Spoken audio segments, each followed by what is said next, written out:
O que se deve fazer quando está numa igreja que segue doutrinas do Antigo Testamento? Quase 2000 anos atrás, Jesus morreu na cruz e deu para nós uma nova aliança. Hebreus capítulo 9, do versículo 15 a 17, diz: Por isso mesmo, ele é o mediador da nova aliança, a fim de que, intervindo a morte para a remissão das transgressões que havia sob a primeira aliança, recebam a promessa da eterna herança aqueles que têm sido chamados. Porque onde há testamento, é necessário que intervenha a morte do testador. Pois um testamento só é confirmado no caso de mortos, visto que de maneira nenhuma tem força de lei enquanto vive o testador. Mas hoje, 2000 anos depois, muitas igrejas continuam voltando ao Antigo Testamento para justificar suas doutrinas e práticas. Algumas igrejas procuram pegar o sistema de sacerdócio baseado nos levitas do Antigo Testamento. Outras justificam batismo de crianças recém-nascidas, porque no Antigo Testamento circuncidavam meninos de 8 dias. Ainda outros procuram justificar a cobrança do dízimo, o uso de instrumentos musicais, guardar o sábado, defender certas leis e regras de comidas e várias outras coisas baseadas no Antigo Testamento. O que nós devemos fazer hoje em dia? Devemos entender que a palavra de Cristo é o que nos governa hoje e que nós devemos procurar ajudar a igreja a se aperfeiçoar, corrigindo qualquer doutrina ou prática que não faz parte desta mensagem da aliança de Cristo. Em alguns casos, quando a igreja recusa corrigir essas coisas, nós vamos ter que sair do meio da coisa errada para fazer a vontade de Deus. Mas alguém diz, espere um pouquinho, não existe igreja perfeita, então o que adianta sair de uma porque vai para outra imperfeita? Realmente não existe igreja perfeita aqui na face da terra. As igrejas são compostas de pessoas como eu ou você, que temos as nossas falhas e imperfeições. E neste sentido, não existe igreja perfeita. Mas reconhecer este fato não é a mesma coisa de aceitar ou apoiar as práticas e doutrinas erradas onde uma igreja coletivamente defende algo que não vem da vontade de Cristo. Nestes casos, nós temos que tomar uma atitude diferente. No primeiro caso, aceitamos aqueles que são fracos na fé, como diz Romanos 14, versículo 1. Nós procuramos dar ajuda para aqueles que precisam de amparo. 1 Tessalonicenses 5, versículo 14. Mas no segundo caso, onde a igreja coletivamente pratica e ensina coisas que vêm do Antigo e não do Novo Testamento, agora temos que agir de uma forma diferente. Se a igreja recusar corrigir estas coisas, nós precisamos discernir e tomar uma atitude. Por quê? A igreja que continua defendendo as coisas do Antigo Testamento esquece da importância do que Jesus fez na cruz. Em Colossenses capítulo 2, começando no versículo 14, o apóstolo Paulo comentou sobre o efeito da morte de Jesus. Ele disse: tendo cancelado o escrito de dívida que era contra nós e que constava de ordenanças, o qual nos era prejudicial, removeu-o inteiramente, encravando-o na cruz, e despojando os principados e as potestades, publicamente os expôs ao desprezo, triunfando deles na cruz. Ninguém, pois, vos julgue por causa de comida e bebida, ou dia de festa, ou lua nova, ou sábados, porque tudo isso tem sido sombra das coisas que haviam de vir. Porém, o corpo é de Cristo. Trechos como este mostram para nós que devemos ficar com a nova aliança que Jesus introduziu após a sua morte, e não voltar à sombra do Antigo Testamento. Por isso, ele mesmo disse em Gálatas capítulo 5, versículo 4, de Cristo vos desligastes, vós que procurais justificar-nos na lei, da graça decaístes.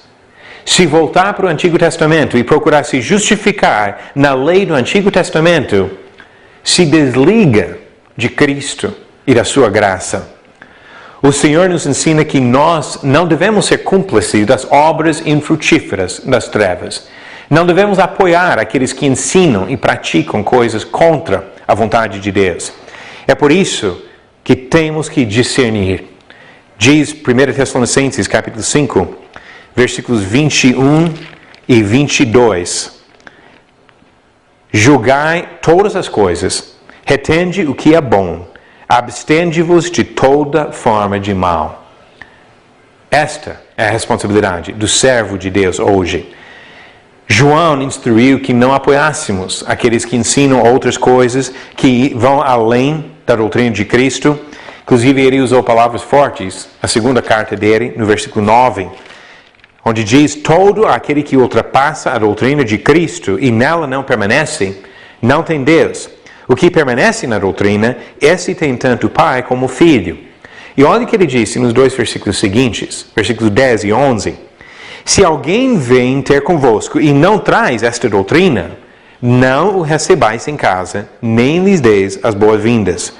Porquanto aquele que lhe dá boas-vindas faz-se cúmplice das suas obras más. Nós não devemos nos fazer cúmplices daqueles que ensinam doutrinas erradas e praticam coisas que não têm a permissão de Jesus Cristo. Se você está numa igreja que insiste em manter práticas e doutrinas do Antigo Testamento e recusa mudar, mesmo quando você mostra o que a palavra de Deus diz, você deve sair dela. Não deve continuar sendo cúmplice das obras erradas.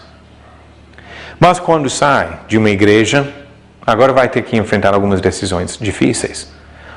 O que vai fazer? Onde vai congregar? Pode simplesmente se isolar e viver a sua vida cristã independente de qualquer outra pessoa? Não, não pode. Porque a palavra de Deus mostra que nós devemos fazer parte de um grupo de pessoas, chamada na Bíblia de igreja. Pessoas que procuram servir a Ele. E devemos ter uma participação ativa com estas pessoas. Hebreus capítulo 10, versículo 24 diz: consideremos-nos também uns aos outros para nos estimularmos ao amor e às boas obras. Não deixemos de congregar-nos, como é costume de alguns. Antes, façamos admoestações, e tanto mais quanto vedes que o dia se aproxima. Então, nós não podemos simplesmente ficar sem congregar, mas não podemos apoiar coisas erradas, práticas erradas. Então, o que podemos fazer? Tem duas possibilidades aqui. Uma vez que reconhecemos que não dá para ficar numa igreja que persiste no erro, nós podemos procurar uma outra. Procurar uma que realmente respeita e segue a palavra de Deus. E se encontrar uma congregação que realmente segue a palavra de Deus, aí devemos participar. Devemos ser fiéis, servir a Deus junto com outros cristãos que fazem a vontade do Senhor. Mas nem sempre encontramos um grupo assim. Neste caso, a outra possibilidade é de começar, onde 2 ou 3 pessoas, talvez mais, decidem se reunir para fazer a vontade de Deus, para seguir a palavra na sua pureza, na sua simplicidade, sem aceitar tradições, doutrinas dos homens, sem voltar ao Antigo Testamento, sem acrescentar novas regras e doutrinas dos homens, procurando ser simplesmente cristãos e mais nada. Fácil? Não é. Vai exigir sacrifício, pode ser que as pessoas vão falar mal de nós, até fazer críticas injustas. Mas quando nós lembramos do sacrifício que Jesus fez, nada disso importa. Nós podemos aceitar as críticas, mesmo se chegar alguma perseguição, isso faz parte. Porque a vontade do cristão verdadeiro é agradar ao seu Senhor, fazer a vontade de Cristo. Não voltar para o Antigo Testamento, não negar a importância do sacrifício de Jesus na cruz e não desrespeitar a palavra que Ele revela para nós na nova aliança. O cristão verdadeiro segue a doutrina de Jesus Cristo.